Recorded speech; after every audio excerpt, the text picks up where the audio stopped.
চাম অনুশীলনী 14.1 14.1 অংক কৰাৰ আগত আমি এই প্ৰাথমিক তথ্য আৰু দ্বিতীয় শ্ৰেণীৰ তথ্য কি তাৰ বিষয়ে অকমান জানি লওঁ। প্ৰাথমিক তথ্য যেতিয়া অনুসন্ধানকাৰী গৰাকীয়ে মনত এটা নিৰ্দিষ্ট লক্ষ্য লৈ নিজে তথ্যবোৰ আহৰণ কৰে তেনেবোৰ তথ্যক প্ৰাথমিক তথ্য বুলি কোৱা হয়। যেনে 15 জন প্ৰতিবেশীৰ উচ্চতা। আৰু দ্বিতীয় শ্ৰেণীৰ তথ্য যেতিয়া তথ্যবোৰ ইতিমধ্যে সংৰক্ষিত কৰি থোৱা কোনো উৎসৰ পৰা সংগ্ৰহ কৰা হয় তেনেবোৰ তথ্যক দ্বিতীয় শ্ৰেণীৰ তথ্য বুলি কোৱা হয়।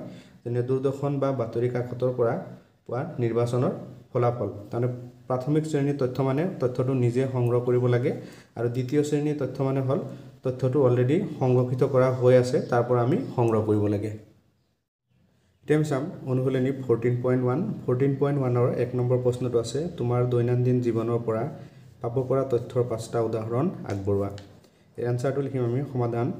দৈনন্দিন জীৱনৰ পৰা পাব পৰা তথ্যৰ 5টা উদাহৰণ হৈছে 1 নম্বৰ 15 জন প্ৰতিবেশীৰ উচ্চতা। আৰু 2 নম্বৰত লিখিম 15টা প্ৰতিবেশী পৰিয়ালৰ সদস্যৰ সংখ্যা। 3 নম্বৰত ঘৰৰ ওচৰৰ পাজৰে থকা 15 জোপা গছৰ উচ্চতা। 4 নম্বৰ 15টা প্ৰতিবেশী পৰিয়ালৰ পুৰুষ আৰু মহিলা সদস্যৰ সংখ্যা। আৰু 5 নম্বৰটো লিখিম দূৰদৰ্শন বা বাতৰি কাকতৰ পৰা পোৱা নিৰ্বাচনৰ ফলাফল। এতিয়া আমাৰ 2 নম্বৰ প্ৰশ্নটো কৈছে যে ওপৰৰ প্ৰশ্ন 1ত উল্লেখ কৰা তথ্যসমূহক প্ৰাথমিক আৰু দ্বিতীয় শ্ৰেণীৰ তথ্য হিচাপে ভাগ কৰা।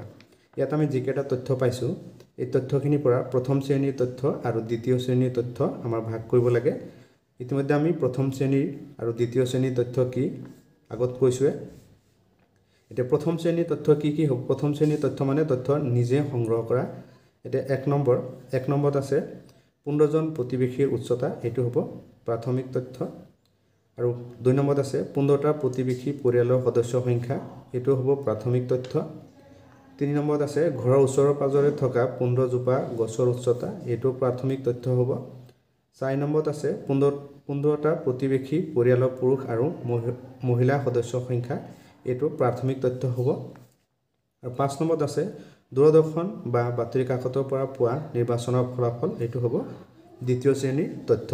কাৰণ দ্বিতীয় শ্ৰেণীৰ তথ্য আছিল আমাৰ যে তথ্যটো অলৰেডি সংগ্ৰহ কৰি থোৱা আছে তাৰ পৰা আমি সংগ্ৰহ কৰিব লাগে, সেইটো হ'ল দ্বিতীয় শ্ৰেণীৰ তথ্য। আৰু প্ৰথম শ্ৰেণীৰ তথ্য আছিল মানে তথ্যটো নিজে সংগ্ৰহ কৰিব লাগে। তো 1 নম্বৰ প্ৰশ্নৰ এনসাৰ এইটো লিখিবা আৰু 2 নম্বৰ প্ৰশ্নৰ এনসাৰ এইটো। এতিয়া 1 নম্বৰত আছে শ্ৰেণীৰ চিনাক্ত বা শ্ৰেণীৰ মধ্যমান। শ্ৰেণীৰ চিনাক্ত বা শ্ৰেণীৰ মধ্যমান আমি কেনেকৈ নিৰ্ণয় কৰিম? উচ্চ সীমা প্লাছ নিম্ন সীমা ডিভাইড 2। তাৰমানে শ্ৰেণীৰ চিনাক্তকৰণ কৰিবলৈ হ'লে উচ্চ সীমা যেটো উচ্চ সীমা থাকিব আৰু নিম্ন সীমা এই দুটা যোগ কৰিম আৰু তাক 2ৰে ডিভাইড কৰিম, তেতিয়া আমাৰ ওলাব শ্ৰেণীৰ চিনাক্ত বা শ্ৰেণীৰ মধ্যমান। শ্ৰেণীৰ আকাৰ আমি কেনেকৈ উলিয়াম যে উচ্চ সীমা মাইনাছ নিম্ন সীমা।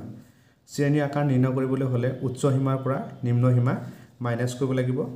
আৰু শ্ৰেণীৰ অন্তৰালৰ সংখ্যা আমি কেনেকৈ উলিয়াম যে 20টাৰ বাই শ্ৰেণীৰ আকাৰ প্লাছ 1। এইটো মনত ৰাখিবা তোমালোকে, শ্ৰেণীৰ চিনাক্ত বা শ্ৰেণীৰ মধ্যমান আমি নিৰ্ণয় কৰিম উচ্চ সীমা আৰু নিম্ন সীমা যোগ কৰি তাক আমি 2ৰে ডিভাইড কৰি দিম। আৰু শ্ৰেণীৰ আকাৰ নিৰ্ণয় কৰিম আমি উচ্চ সীমাৰ পৰা নিম্ন সীমা মাইনাছ কৰি দিম। আৰু শ্ৰেণীৰ অন্তৰালৰ সংখ্যা আমি কেনেকৈ নিৰ্ণয় কৰিম 20টাৰ ডিভাইড শ্ৰেণীৰ আকাৰ প্লাছ 1।